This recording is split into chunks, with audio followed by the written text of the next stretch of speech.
Well, good morning, everybody. It is 7 a.m. It is Wednesday. And yes, once again, I missed 2 days of doing video. Oh well. That's just the way life goes sometimes. So yeah, last week I rolled into my weekend a little late, which is okay. I'm fine with that every now and then. If I don't get back by Friday, when I'm usually, because I'm off Saturday, Sunday, so usually I get back on Friday afternoon, Friday evening, something like that. Sometimes Friday night, but all of that's all good. And of course, there's always that chance, because it is trucking, and you never know with shippers and receivers and traffic and road construction and all of the many variables that will quickly throw a monkey wrench into any plan that you have made. No matter how much time you allow for, there always seems to be something that will come up and be the proverbial anchor on your ankle and screw you all up. So that's kind of the deal from last week.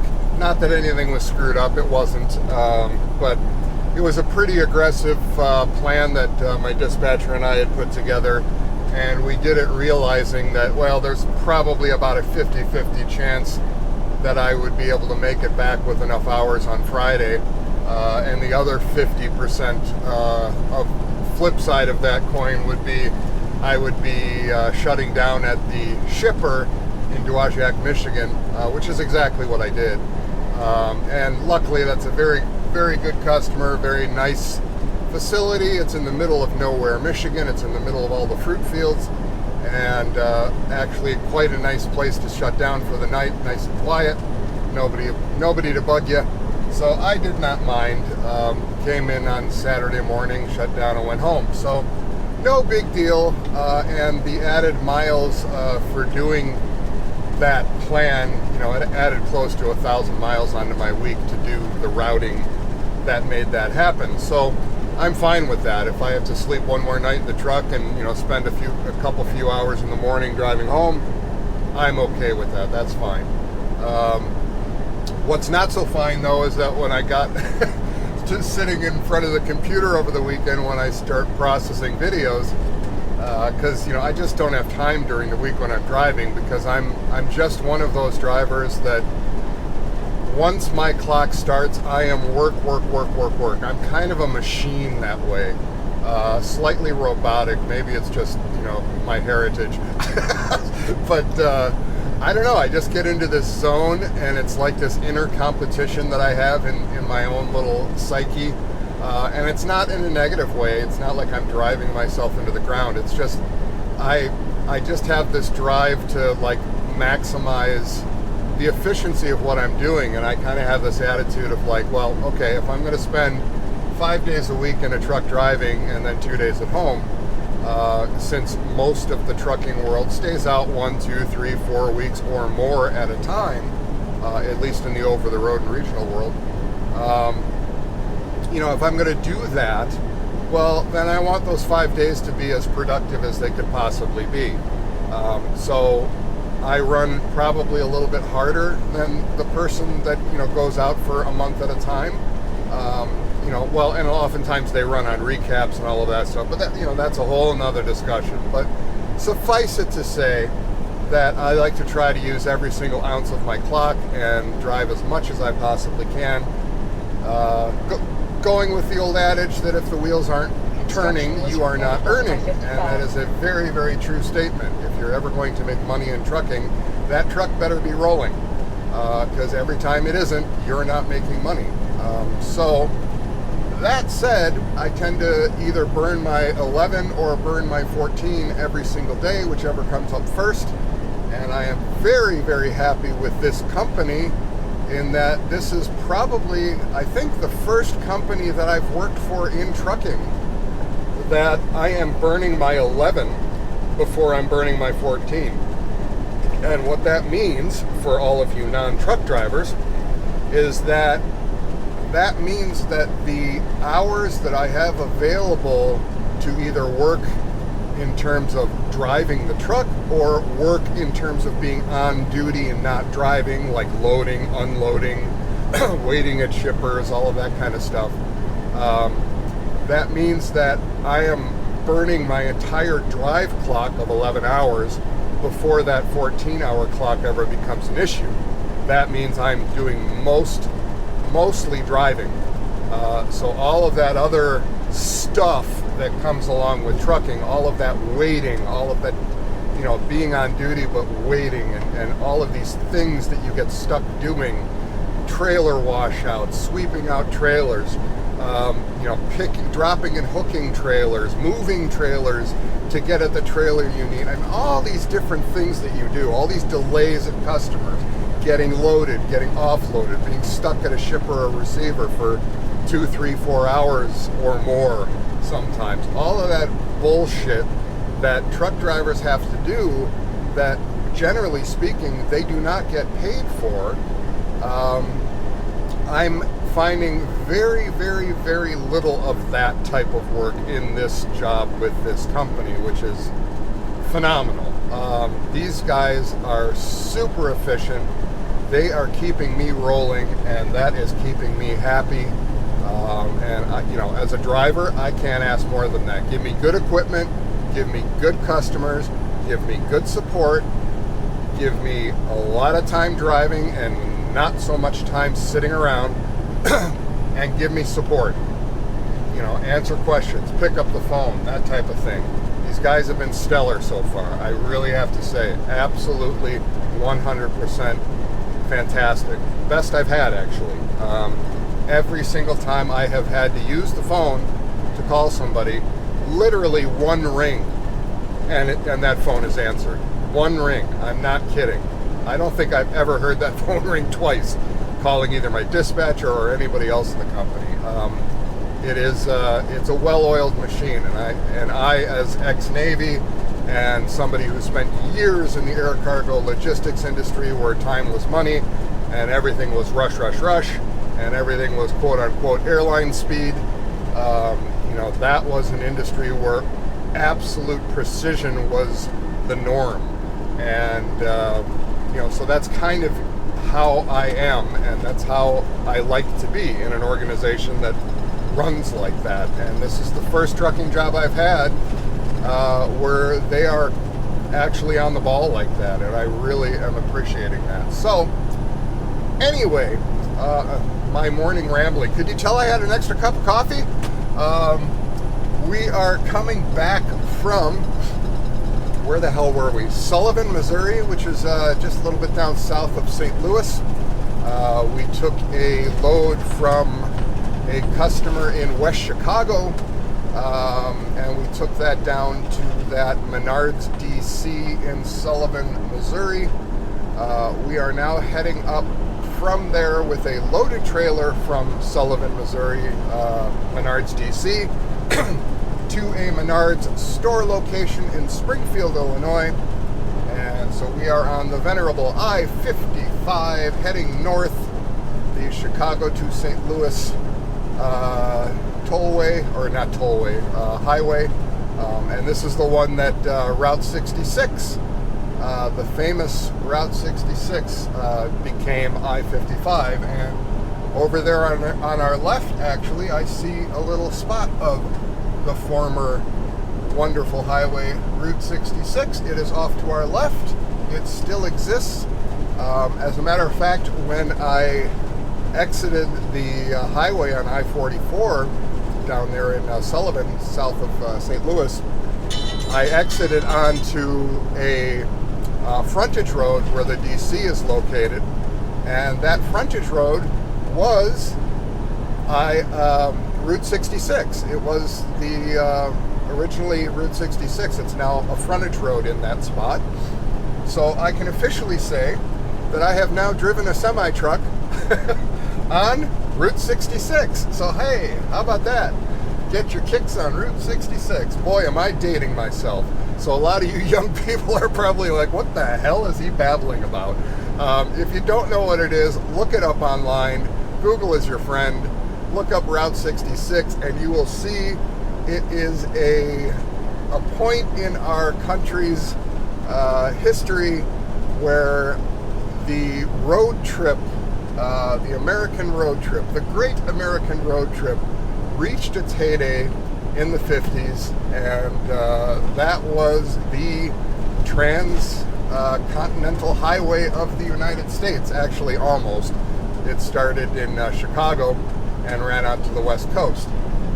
So, you know, New York to Chicago, I don't think it was Route 66. It was something else. So I think 66 started in Chicago, went down through St. Louis, and then, you know, through Arizona and out to the West Coast. So, and along the way were all of those wonderful, kitschy 50s tourist traps and all the stuff for the kids, and, you know, wax museums and Buffalo Bill shit, and, you know, all of that shit from the 50s for kids.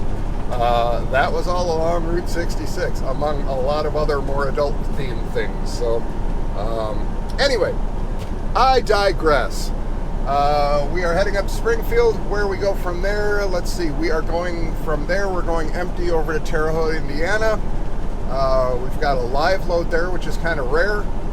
But we're going to load up some stuff there and take that up to the Holiday City, DC in Ohio for Menards. And then from there, I believe we're going to Dowagiac, Michigan to pick up a loaded trailer to head somewhere. I don't know where we're going after that. But we are back at it. We are on the road. I have been lazy. My apologies. I've just been enjoying working for a great company so far, and I hate to jinx myself, knock on wood, but these guys are really great. So pay has been great, no mistakes, good pay, you know, so I really have nothing to complain about, which is a rarity. I mean, you know, I try to stay positive, but, you know, I'm very critical of organizations because, you know, I ran stuff, you know, I managed stuff, I was a supervisor, I was a, you know, I did all sorts of management and process engineering and all of that kind of stuff in a former life. So naturally, I kind of am always critiquing stuff and, you know, obviously picking my battles, but I constantly see things and go, that could be done a little bit better, or, you know, wow, what if we did this instead of that? You know, so it's just the way my brain works. I can't help it. So anyhow, we are rolling. It is a beautiful morning so far, and we'll check in later. The battle of the governed trucks. The battle is on. These two have been riding side by side for the last, I don't know, 5-10 miles. And the Saya truck, the one who's directly in front of me, I think he just slowed down by 1 mile per hour to allow Schaefer to finally get around him. But both of those trucks are governed at 68. I think, you know, I've mentioned that before on another video. I mean, come on. And especially, Schaefer, you're an experienced driver. Dude, come on. Just stay behind him. What's 1 mile per hour? So luckily the guy driving the Saya doubles is being at least a little bit nice, because he did slow down by 1 mile per hour. I can see on my radar, to allow the guy to finally get by. I think he saw the car coming in his rear view and decided to be nice. But yeah, that kind of stuff, it cracks me up. It's like, where are you going? You're driving a semi truck. You're not racing.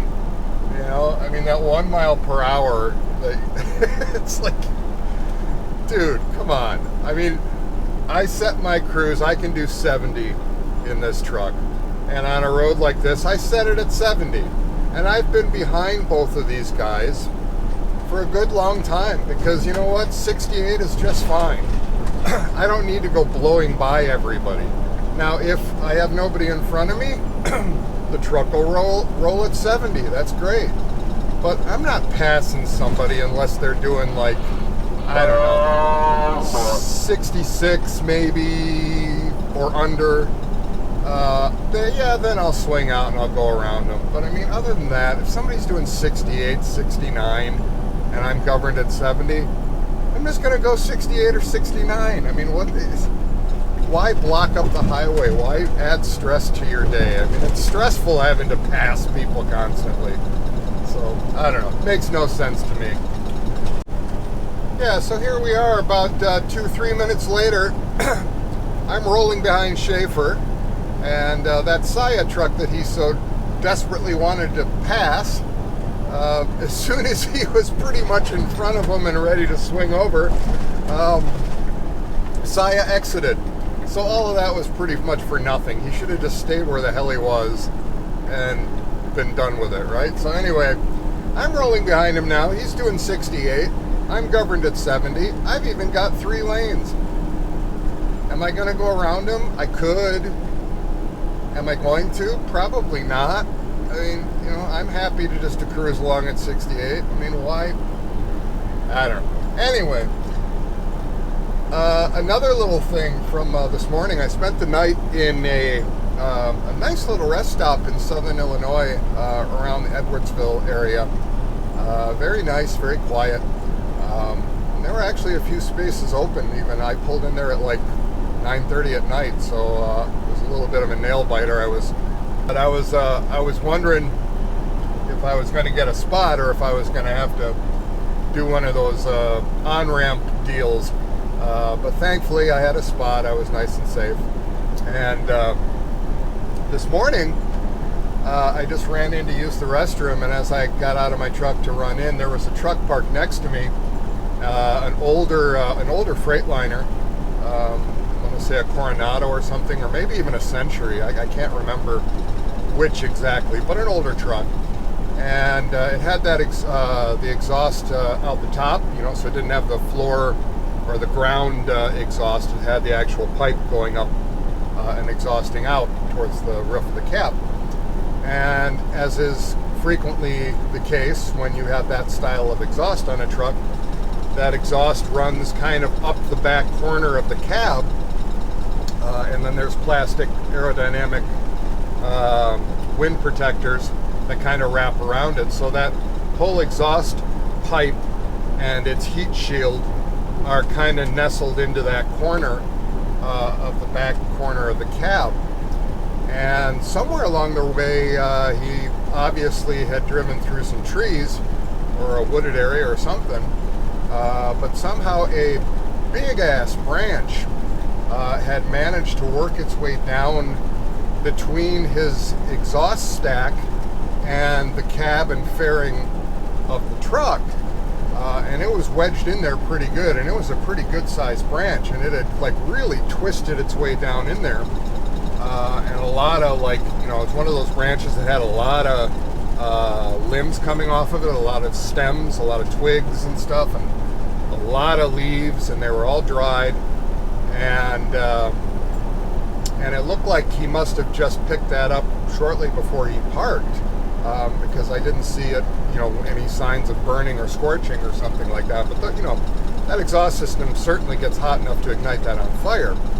So as I went to the washroom, I came back and he still had his curtains closed. So I'm like, all right, well, if the guy doesn't open his curtains before I leave, I'm just going to go pull it out of there, you know, because that's just a fire waiting to happen. So the guy did get up. You know, I saw his, you know, his curtains open, and I'm doing, you know, my thing in my truck before I'm taking off. And he didn't do any pre-trip. So, and that's, you know, unfortunately, that's not uncommon. And he was a bit of an older driver, and you know, probably just, you know, for lack of a better term, just a little lazy. You know, just figured, everything's okay, I'm just going to go. And a lot of people do that. And, you know, is it right? No, it's not. But, you know, do people do it? Yeah, they do. So I see he's getting ready to take off. So I jumped out of my truck and I went over and I, you know, kind of walked around the nose of his truck. I'm like, dude, are you about to take off? And he's looking at me like I'm nuts, right? And he's like, yeah, I'm taking off. And I'm like, you got a branch stuck on your exhaust pipe. And he's like, what? I'm like, yeah, you got some like branch shit all wedged in there. He's like, holy shit. All right, hang on. He gets out of his truck and he goes back and he's like, holy shit. And I'm like, yeah. He's like, oh, dude, thanks. Like, you know, so, and then he couldn't get it out, so it's like I was sitting there helping him yank all that shit out of there. But it really wedged its way in there. But had that guy taken off and started rolling, you know, it's shielded just enough from the wind, and that could have caught fire. And I'll tell you what, once plastic parts catch on fire, like that fairing, man, that's like gasoline, essentially. I mean, once plastic ignites, look out, that fire is going. So, yeah, word to the wise, folks. Even if you're not going to do like a thorough, by-the-book, textbook perfect pre-trip, at the very least, walk around your truck and look for shit like that, because that could be the difference between you having a good, normal day with no events happening whatsoever, and you being one of those trucks that you drive by and you're absolutely horrified when you see a truck on the shoulder that is burned down to the ground. Food for thought.